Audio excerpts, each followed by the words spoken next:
News, सच जरूरी है। दर्शकों नमस्कार, मैं हूं श्रद्धा तिवारी और आप देख रहे हैं MNS न्यूज टीवी। तो स्वागत है आपका छत्तीसगढ़ की खबरों में। एक नजर आज की हेडलाइंस को।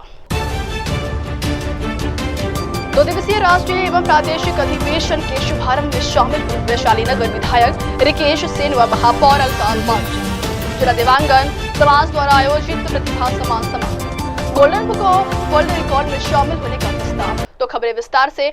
तो आइए देखते हैं दुर्ग से आयु रिपोर्टर हिताज सिंह भूवाल की खास खबर। 2 दिवसीय राष्ट्रीय एवं प्रादेशिक अधिवेशन के शुभारंभ में शामिल हुए वैशाली नगर विधायक रिकेश सेन व महापौर अलका बागची। भारतीय स्वायत्त शासी कर्मचारी महासंघ संबद्ध भारतीय मजदूर संघ का 2 दिवसीय राष्ट्रीय एवं प्रादेशिक अधिवेशन के शुभारंभ अवसर पर वैशाली नगर विधानसभा क्षेत्र के विधायक रिकेश सेन ने कहा कि भारतीय मजदूर संघ एक विचारधारा है, इसके कार्यकर्ता जमीनी स्तर पर कार्य करने वाले होते हैं। दुर्ग निगम महापौर अलका बागची ने कहा है कि छत्तीसगढ़ में भारतीय मजदूर संघ की एकता सराहनीय है। प्रदेश के निकाय में स्वायत्त शासी अपने अधिकारी एवं कर्मचारियों के हितों की रक्षा के लिए सदैव तत्पर रहता है। छत्तीसगढ़ में प्रचुर मात्रा में खनिज संपदा है। प्रदेश की उन्नति और प्रगति में निकाय की कर्मचारी अपनी अहम भूमिका निभा रहे, जिसके लिए मैं मजदूर संघ को बधाई देती हूँ। बढ़ते अगली खबर क्यों।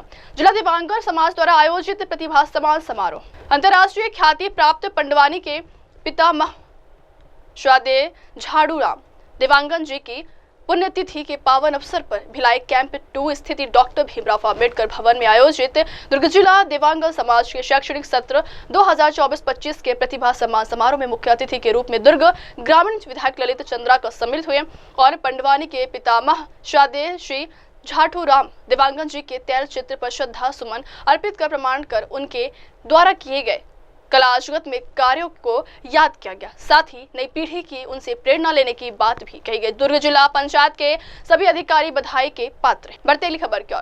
Golden book of world record में शामिल होने का प्रस्ताव। दुर्ग जिले में प्रधानमंत्री आवास योजना के हितग्राहियों के 1200 घरों में एक साथ रिचार्ज शोकपीठ का निर्माण किया गया है। इस महत्वाकांक्षी परियोजना का उद्देश्य वर्षा जल संरक्षण को बढ़ावा देना और जल संकट से निपटने में योगदान देना है। इस कार्य को 2 घंटे में निर्धारित समयावधि में पूर्ण करने का लक्ष्य रखा गया था, जो सफलतापूर्वक हासिल किया गया।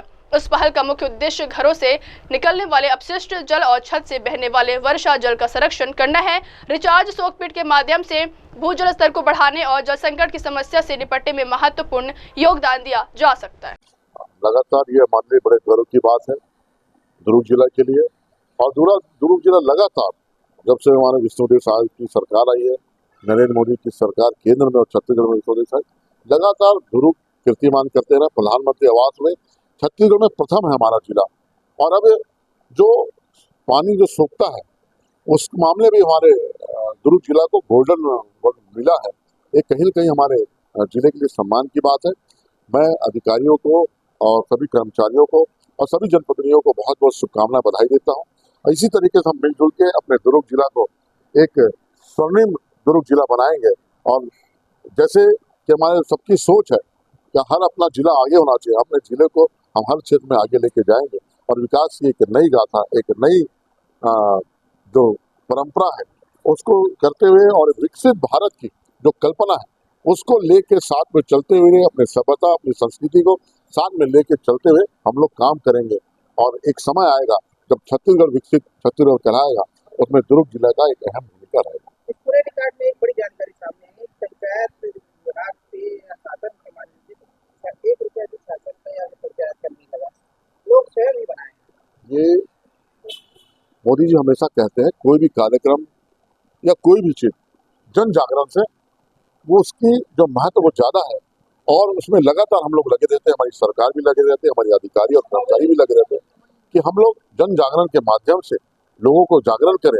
और जब जनता के द्वारा और जन समूह के द्वारा जब कोई काम हाथ में लिया जाता है तो वो सफलता 100% होता है। और आज ये साबित करके दिखाया गया दुर्ग जिला में हमारे जिला पंचायत के जो अधिकारी है, हमारे जो कलेक्टर है, हमारे जो बजरंग दुबे जी है, जो जिला पंचायत के हमारे जो सीओ है, वो बहुत उनका मेहनत है, बहुत प्रयास है। मैं उनको बहुत बहुत बधाई शुभकामना देता हूँ और लगातार ऐसे वो काम करते रहे, उनके उज्जवल भविष्य की कामना करते हुए। और हम लोग पूरा दुर्ग जिला में सब लोग मिलकर अपने दुर्ग जिला को एक अग्रणी जिला बना के छत्तीसगढ़ में रहेंगे और आने वाले समय में ये आपको दिखेगा। बढ़ती अगली खबर क्यों। छत्तीसगढ़ शारीरिक शिक्षा व्यायाम संघ ने मुख्यमंत्री के नाम ज्ञापन सौंपा। छत्तीसगढ़ शारीरिक शिक्षा व्यायाम प्रशिक्षित संघ के बैनर तले शुक्रवार को बड़ी संख्या में छत्तीसगढ़ के शासकीय विद्यालयों में व्यायाम के पद पर नियमित भर्ती किए जाने की मांग को लेकर सड़क पर उतरकर प्रदर्शन किया।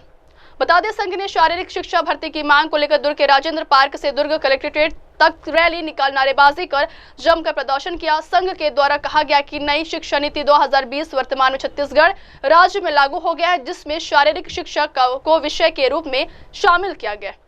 इस दौरान उन्होंने बताया है कि छत्तीसगढ़ में व्यायाम शिक्षा की कमी से अनुशासन और खेल दोनों का स्तर निराशाजनक है। स्कूलों में बिना व्यायाम शिक्षक के जमीनी स्तर से खिलाड़ी तैयार नहीं किया जा सकता और विद्यार्थियों में शारीरिक चपलता, मानसिक, बौद्धिक एवं व्यक्तिगत का विकास का कल्पना नहीं किया जा सकता। वित्त मंत्री के लिए इसलिए हमारा यह नारा है क्योंकि उनके पास जो बजट है ना, वह दारू भट्टी खोलने के लिए है, शराब खोलने के लिए है, लेकिन शिक्षक भर्ती लाने के लिए उनके पास बजट नहीं है। अगर मुझे यह पता होता कि आगे चल के इस सरकार में जो है दारू भट्टी को ज़्यादा प्राथमिकता मिलेगी तो जो 2-2.5 लाख रुपए का मैंने कोर्स किया है सर, उसके वजह मैं फिर अपने दारू भट्टी के व्यवसाय में लगाता, उसको अपने संघ को बोलता कि पैसे जमा करके हम दारू भट्टी खोलते हैं, या फिर उसके बाहर हम चखना का दुकान लगाते, कम से कम हमें रोजगार तो मिलता। स्कूल तो सारे बंद हो रहे हैं, अब स्कूल के बजाय क्या खुल रहा है सर, दारू भट्टी खुल रहा है, तो उसके बाहर हमें चखना का दुकान लगाने का परमिशन दे दे। फिर क्या योजना है? आखिरी हमारी योजना ये है कि अभी तो हम शांतिपूर्ण तरीके से ही चल रही है, हमारी रैली अभी तक आपने देखा होगा शांतिपूर्ण तरीके से चल रही है। अगर सरकार हमारी, ये बहरी सरकार या गूंगी सरकार अगर हमारा बात नहीं मानता है तो हम इस आंदोलन को और उग्र तरीके से करेंगे और सरकार के विरुद्ध सड़क में आकर नारेबाजी करने से हमारा संघ बिल्कुल पीछे नहीं हटेगा। मेरा नाम विनोद बरेठ है, मैं शारीरिक शिक्षक संघ से सदस्य हूँ। क्या मांग है आप लोग की? मांग तो हमारी व्यायाम शिक्षक भर्ती की है। जैसा कि आप लोगों को पता होगा कि छत्तीसगढ़ सरकार ने, जब सरकार नहीं बनी थी तब उन्होंने मांग उठाया था कि जब भी हमारी सरकार आएगी हम शिक्षक भर्ती निकालेंगे, 57,000 शिक्षक भर्ती निकालेंगे। 57,000 शिक्षक भर्ती तो कहीं आई नहीं, लेकिन विधानसभा में फिर बृजमोहन अग्रवाल जी ने 33,000 शिक्षक भर्ती की थी, बात कही थी, वो भी नहीं आया। फिर उसके बाद 16,000, 16,500 शिक्षक भर्ती की बात कही गई थी, वो भी नहीं आया। उसके बाद 5,000 शिक्षक भर्ती की बात कही गई, वो भी पोस्ट अभी हटा दिया गया है। तो इन सब चीज़ों को लेकर हम ये मांग रखना चाहते हैं कि शिक्षक भर्ती तो समय में सरकार करती है, लेकिन इसमें कभी भी व्यायाम शिक्षक का पद नहीं होता। व्यायाम शिक्षक अगर शासन द्वारा कोई अगर एक कोर्स चलाया जा रहा है, कोई पाठ्यक्रम चलाया जा रहा है VP-8 का, वो भी शारीरिक शिक्षक बनने के लिए, तो मैं आप लोगों के चैनल के माध्यम से सरकार से ये पूछना चाहता हूँ कि जब आप एक कोर्स चला रहे हैं, कार्यक्रम एक चल रहा है आपका, तो क्या सरकार, हम व्यायाम शिक्षक बनने लायक नहीं, हमारा पद क्यों नहीं आता?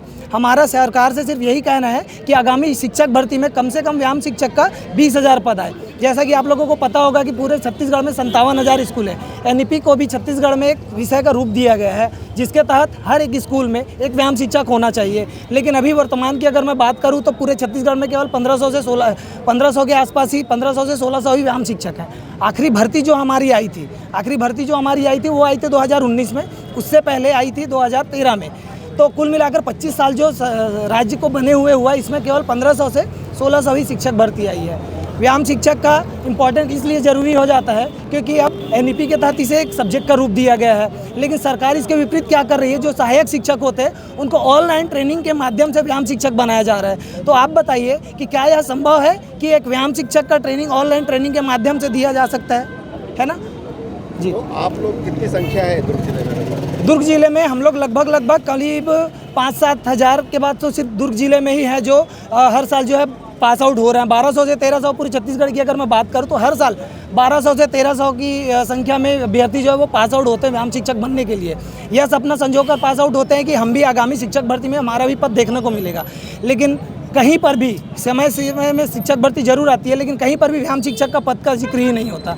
तो आप बताइए हम कहाँ जाए? शुरू में हमने सभी लोगों को ज्ञापन दिया था, सभी जितने भी, चाहे मुख्यमंत्री हो, विधानसभा अध्यक्ष हो, वित्त मंत्री जी हो, सभी को हमने ज्ञापन दिया था। किसी के द्वारा कोई भी संज्ञान में नहीं लिया गया। जिसके आप लोगों का नारा है कि वित्त मंत्री। बढ़ती अगली खबर क्यों। दुर्ग जनपद सरपंच संघ का चुनाव, युगल किशोर बने सरपंच संघ अध्यक्ष। दुर्ग ग्राम पंचायत मंचादूर के सरपंच युगल किशोर साहू दुर्ग जनपद सरपंच संघ के निर्विरोध अध्यक्ष निर्वाचित किए गए हैं। वही ग्राम पंचायत डुबरडी सरपंच धर्मेंद्र बंजारेवास समोदा सरपंच अरुण गौतम उपाध्यक्ष बनाए गए हैं। सरपंच संघ में अनिल बंजारे, खेदामारा सचिव सुशील साहू ननकंठी को कोषाध्यक्ष खुमान निषाद कोड़िया व कीर्तन साहू कंचादुर, मीडिया प्रभारी दुलारी देशलहरे खमरिया, कानूनी सलाहकार व जनपद पंचायत दुर्ग उपाध्यक्ष राकेश हिरवानी तथा पूर्व सरपंच नगपुरा भूपेंद्र निगरी संघ के संरक्षक बनाए गए। सभी पदाधिकारी निर्विरोध चुन लिए गए हैं। सरपंच संघ के इस चुनाव के दौरान दुर्ग जनपद पंचायत क्षेत्र के ग्राम पंचायतों के लगभग 30 से ज्यादा सरपंच मौजूद थे। सरपंच संघ के नवनिर्वाचित अध्यक्ष युगल किशोर एवं अन्य पदाधिकारियों ने कहा है कि जनपद क्षेत्र के ग्रामीण विकास के लिए वे सदैव क्षेत्र के सरपंचों के साथ खड़े रहेंगे। जैसे कि जनादेश से हम लोग सरपंच पद पर आए हुए थे और आज हम सभी सरपंच एकत्रित हुए और एकत्रित होने के बाद में यहाँ पर जो माहौल था बहुत ही अच्छा था, खुशनुमा माहौल था, बहुत ही शांतिपूर्वक बिना किसी चुनाव के निर्विरोध रूप से हम लोग का चुनाव हुआ है, तो बहुत अच्छा लगा। और इससे हम लोग को जो सामने की जो योजना है इसमें हम लोग को क्रियान्वयन में बहुत ही लाभ होगा। क्या रणनीति होगी? आगे की रणनीति यह है कि अब हमारा आगे किसी दिन पे हमारे जनपद सभागार में पुनः सभी सरपंचों का मीटिंग होगा, फिर से हमारे कार्य योजना तैयार करेंगे, किस रूपरेखा के साथ हम लोग को आगे बढ़ेंगे, तो सब करेंगे। साहू जी, आप ये सुनने में आया कि कई सरपंच मौजूद नहीं थे किसी दबाव के कारण, ऐसा भी सुनने को मिला है, इस बात में कितनी सच्चाई? अब बात ऐसा है कि हमारा जो सरपंच ग्रुप बना हुआ है, सरपंच संघ ग्रुप में हमने सबको जानकारी दिया था, सबको कॉल के माध्यम से, मैसेज के माध्यम से या अन्य सरपंचों के माध्यम से सूचना सबको प्रेषित हो चुका था। सभी आने को तैयार थे और यदि कोई दबाव पूर्वक नहीं आ पाए तो उनकी जिम्मेदारी है। बाकी हम लोग पूरे सरपंच आए हुए। 73 ग्राम पंचायत में कितने सरपंच पहुंचेंगे? 73 ग्राम पंचायत में वर्तमान में लगभग 40 के आसपास सरपंच पहुंचेंगे। जनपद पंचायत के अंतर्गत जी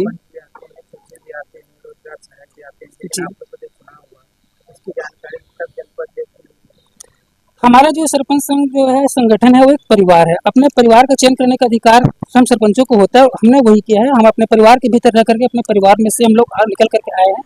धन्यवाद। सरपंच संघ लगातार कई मुद्दे हैं जिसको उठाता रहा है, लेकिन सबसे मेन मुद्दा रहा है उसके खुद के सैलरी का। अभी क्या सरपंच संघ, अगर आप अध्यक्ष चुने हैं, सैलरी का मानदेय जो राशि है क्या उससे संतुष्ट है और आगे इस पे आप लोगों के द्वारा कुछ इस पे काम करेंगे? इसके लिए हम सुशासन त्योहार पे जब हुआ था, हमारे यहाँ पे आयोजन हुआ था, तो मैंने इसको ऑन द फेस स्टेज पे बोला भी था कि हमारा जो मानदेय राशि है वो बहुत ही कम है। और यहाँ तक कि हम तो वहाँ पे सुशासन त्योहार पे हम लोग सरकार से डिमांड किए थे कि हम लोग को भी पेंशन मिले। सरपंच युगल किशोर साहू, ग्राम पंचायत मचान।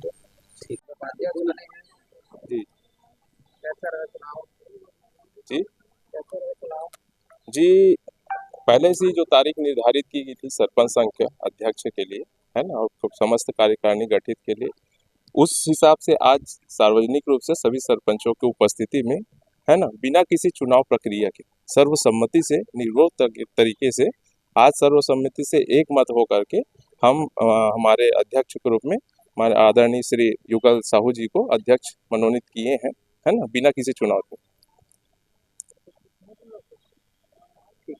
बढ़ते अगली खबर की ओर, तो देखते हैं स्टेट हेडर विनायक की खास खबर। भिलाई में एक जगह 2 नाली एवं क्रूद कोहका सड़क का गुणवत्ता का जायजा लिया वरिष्ठ भाजपा नेता जय प्रकाश यादव। भिलाई नगर निगम अंतर्गत सुपेला मुख्य मार्ग में एक जगह 2 नाली देख भड़के स्थानीय पूर्व पार्षद भाजपा जय प्रकाश यादव एवं बताया कि यह वह नाली जिसमें गत वर्ष एक युवक की मृत्यु भी हो गई थी। इसके बाद जय प्रकाश यादव ने एक और मुद्दे को लेकर स्थानीय शहर सरकार को जमकर कोसा, जिसमें बताया गया कि कोका कुरूद में गुणवत्ताहीन सड़क बन रही है, जिसमें डामरीकरण सड़क की सिलकोट होना बाकी है। उससे पहले उखाड़ना शुरू हो गई, जिस पर जय प्रकाश यादव ने सड़क की गुणवत्ता का जायजा लेकर आयुक्त भिलाई निगम को फोन लगाया। फोन रिसीव नहीं होने पर एसडीएम दुर्ग को अवगत किया। जनमानस द्वारा वैशाली नगर विधानसभा क्षेत्र में शहर सरकार से परेशानी बताने पर भ्रष्टाचार के खिलाफ अवस्थ करते हुए जय प्रकाश यादव तत्काल आयुक्त भिलाई निगम को ज्ञापन देने पहुंचे और बताया यह विष्णुदेव साय की सुशासन की सरकार है। माननीय प्रधानमंत्री श्री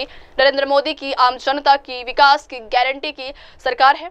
हमारे लोकप्रिय सांसद विजय बघेल के संसदीय क्षेत्र में इस तरह भ्रष्टाचार होने नहीं दिया जाएगा। जो उखड़ी हुई है, जो डामर का सड़क जो है बरसात आने से पहले ही, जिसमें लाखों लाखों रुपए का बजट जो जनता की गाड़ी कमाई है, उसका सही मूल्य सही जगह पर गुणवत्ता युक्त सड़क बननी चाहिए, जिसका अभाव वैशाली नगर विधानसभा सहित नगर निगम भिलाई के वार्डों में दिखाई दे रहा है। उन सड़कों को दुरुस्त किया जाए, उसके लिए हमने नगर निगम कमिश्नर साहब को मिलकर उनके संज्ञान में विषय डाला है। कहाँ का सड़क है?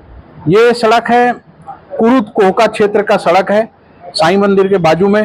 और सुपेला में एक स्थान पर 2 नालियां बन रही, जहां पहले से नाली वहीं पर दूसरी नाली।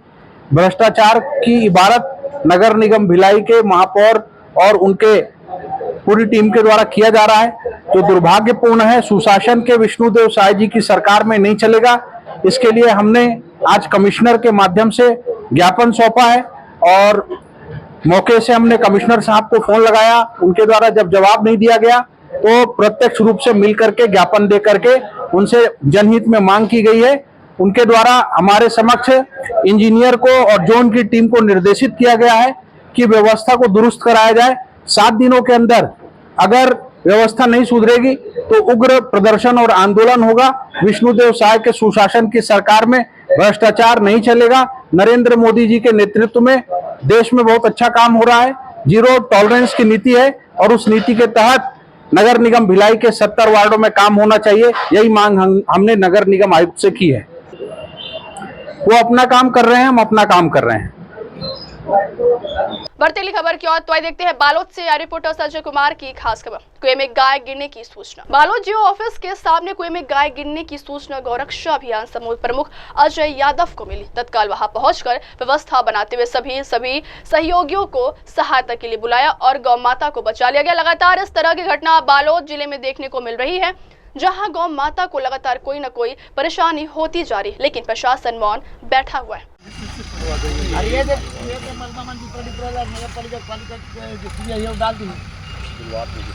बढ़ती अगली खबर क्या तो देखते हैं बालोद से रिपोर्टर शहजादा की खास खबर। संभाग आयुक्त श्री राठौर ने अतिरिक्त तहसीलदार सुश्री संध्या नामदेव के न्यायालय में पुराने राजस्व प्रकरणों का अवलोकन करते हुए अतिरिक्त तहसीलदार से प्राप्त प्रकरणों के निराकरण हेतु की जा रही कार्रवाई के संबंध में जानकारी ली। इसी तरह उन्होंने तहसीलदार श्री आशुतोष शर्मा के न्यायालय में राजस्व प्रकरणों का अवलोकन कर तहसीलदार श्री शर्मा को निर्धारित समयावधि में सभी प्रकरणों का निराकरण सुनिश्चित करने का निर्देश भी दिए। कलेक्टर श्रीमती दिव्या उमेश मिशन एसडीएम श्री नूतन कंवर को राजस्व प्रकरणों को समय सीमा में निराकरण सुनिश्चित करने हेतु राजस्व निरीक्षकों एवं पटवारियों की बैठक भी आयोजित करने के निर्देश दिए। बढ़ती अगली खबर क्या फर्जी जाति प्रमाण पत्र से नौकरी। छत्तीसगढ़ के कोरिया जिले में फर्जी जाति प्रमाण पत्र बनाकर नौकरी पाने का गंभीर मामला सामने आया है। वर्ष 2023 में छत्तीसगढ़ लोक सेवा आयोग द्वारा चयनित व्यवहार न्यायाधीश पद के लिए कुमारी अतनु प्रसाद पर फर्जी प्रमाण पत्र के जरिए अनुसूचित जनजाति वर्ग में चयन का आरोप है और 9 शिकायतकर्ता ने बताया कि भू अधिकार अभिलेख के अनुसार उनकी जाति केवट दर्ज है, लेकिन उन्होंने खुद को माझ ही बताया। साथ ही उन्होंने फर्जी जाति प्रमाण पत्र से नौकरी करने वालों के ऊपर कार्रवाई की मांग करते हुए न्याय की गुहार लगाई। अगर न्याय नहीं मिला तो सीएम कार्यालय के सामने धरना करने की बात कही। सर्व आदिवासी समाज युवा प्रभाग कांकेर ने इस मामले में कलेक्टर को ज्ञापन सौंपकर उचित कार्रवाई की मांग की। मतलब समाज के तरफ से क्या कुछ आपके पास प्रकरण आया है और आप लोग क्या कुछ सामाजिक रूप से कार्यक्रम कर रहे हैं? जी हाँ, ये प्रकरण हमारे समाज के बीच में आया है। पर्सनली मेरे पास भी आया था। इस तरह की घटना पे समाज पूरी तरह आहत है। हमने कई बार शासन प्रशासन और सरकारों को भी चिताने का प्रयास किया है, लेकिन ये पहला घटना नहीं है। ऐसी घटनाएं कई हो रही हैं छत्तीसगढ़ में, लेकिन ये घटना जो अभी हो रहा है उसको लेके समाज काफ़ी उग्र हो चुका है और जिस तरह की ये घटनाएं अभी आई है उसको लेके समाज ने संज्ञान लिया है और हम जल्द से जल्द बड़े आंदोलन की हम तैयारी कर रहे हैं। क्या आप लोग अभी जी हाँ, इसका कई जिलों में हमने ज्ञापन भी दिया है।